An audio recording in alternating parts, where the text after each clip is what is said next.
शुरू में मैंने देखा राहुल गांधी इस बात के लिए मेंटली तैयार नहीं था कि वो भूपेंद्र सिंह हुड्डा को बाम मरोड़ने वाली राजनीति करने के लिए आगे बढ़ाए। उसने सुरजेवाला को, शैलजा को खूब मतलब हवा भी देने की कोशिश करी, पर मैं दोनों इसे लिखड़े उनमें मतलब एक तरह से राजनीतिक समझ कम लगी। मतलब इसी एक मैं सिर्फ हाईकमान का पानी मार सके, इस आगे उन्हें कुछ नहीं आवा करना।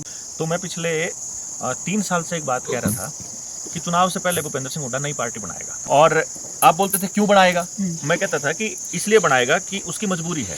एक तो उसको अपना बच्चा, अपना बेटा दीपेंद्र सेट करना है, तो उसे अपनी बलि देनी पड़ेगी, राजनीतिक बलि। तो उसकी बाम रोड वाली राजनीति बोलते हैं इसको। बट क्योंकि सीबीआई के केसेस चले हुए हैं, ईडी के केसेस चले हुए हैं, अगर बीजेपी खुल्लम खुल्ला 2019 की तरह चुनाव से पहले इसके घर पे छापा मार के इसको गिरफ्तार करके या इसके खिलाफ कुछ करती, तो ऑलरेडी बीजेपी की खिलाफत थी जनता के अंदर और कांग्रेस के समर्थन था, तो भूपेंद्र सिंह हुड्डा बड़ा लीडर बन के निकलता।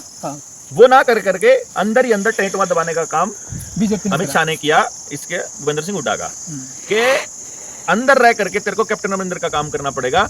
तो यानी कि कांग्रेस के अंदर रहते हुए भूपेंद्र सिंह हुड्डा ने नई कांग्रेस बना ली अंदर ही, एक हुड्डा की कांग्रेस और एक बाकी कांग्रेस। अच्छा, मतलब भूपेंद्र सिंह हुड्डा ने कांग्रेस में रह के कांग्रेस को कमजोर करा। कांग्रेस को अंदर ही अंदर इतना कमजोर किया जाए कि कांग्रेस 50 से ज्यादा सीट ना जीत पाए। खुद भूपेंद्र सिंह हुड्डा ने ये पूरी कोशिश करी है।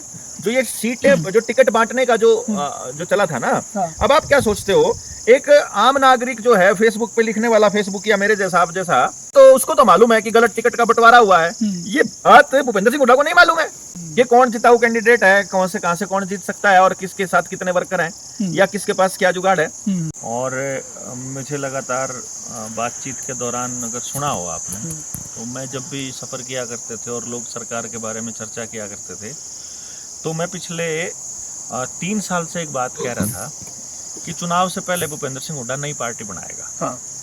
ये बात मैं बोलता था और आप बोलते थे क्यों बनाएगा, मैं कहता था कि इसलिए बनाएगा कि उसकी मजबूरी है।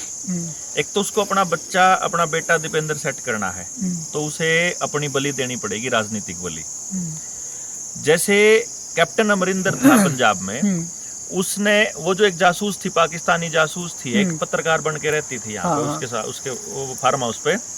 जब एनएसए ने उसके ऊपर रेड करी और अमित शाह ने उसका शिकंजा कसा उसकी गर्दन पे, तो कैप्टन अमरिंदर को मालूम था कि मैं कांग्रेस छोड़ूंगा तो मेरी राजनीतिक हत्या हो जाएगी और मैं बच नहीं सकता किसी भी हाथ में, मतलब मेरी राजनीति खत्म हो जाएगी।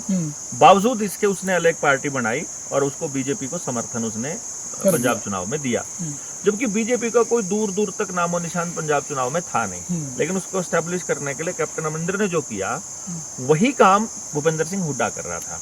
अब कैप्टन अमरिंदर वही काम कर रहा था जो ज्योतिरादित्य सिंधिया कर रहा था, जो इधर आप चले जाओ, ये क्या बोले तो अभी हिमाचल में है वीरभद्र, राजा वीरभद्र कर रहे थे, राजा वीरभद्र का बेटा कर रहा था। वो क्या कि ये लोग 15 से 20 विधायक अपने चंक में रखते हैं और जब भी कोई चुनाव होता है तो उस चुनाव में ये लोग क्या करते हैं कि अपने विधायकों को जितवाते हैं, और क्योंकि 10-15 विधायक अपने हैं तो इनके बिना सरकार बनेगी नहीं, तो फिर ये अपना मुख्यमंत्री और अपने मंत्रिमंडल सेलेक्ट करवाते हैं, इवन ऊपर हाईकमान से भी। अच्छा, तो उसकी बाम रोड वाली राजनीति बोलते हैं इसको। जो कर कोई फालतू ना मान दो, बाम रोड दे थोड़ी सी और फिर आए किलकी मार के फिर ठीक है भाई तू दुख करा, तो वो तो राजनीतिक पार्टियों के साथ करते हैं।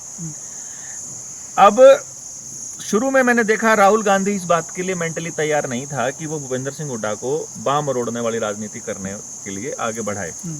उसने सुरजेवाला को, शैलजा को खूब मतलब हवा भी देने की कोशिश करी, पर मैं दोनों इसे लिखड़े उनमें मतलब एक तरह से राजनीतिक समझ कम लगी, मतलब इसी एक मैं सिर्फ हाईकमान का पानी मार सके, इस आगे उन्हें कुछ नहीं आवा करना। याड़ा भूपेंद्र सिंह हुड्डा जो है वो एक जाट लीडर के तौर पर एस्टैब्लिश कर दिए। भूपेंद्र सिंह हुड्डा से पहले जैसे चौटाला फैमिलीज थी, उनके ऊपर जाट वोटर जो है वो चढ़ जाया करता।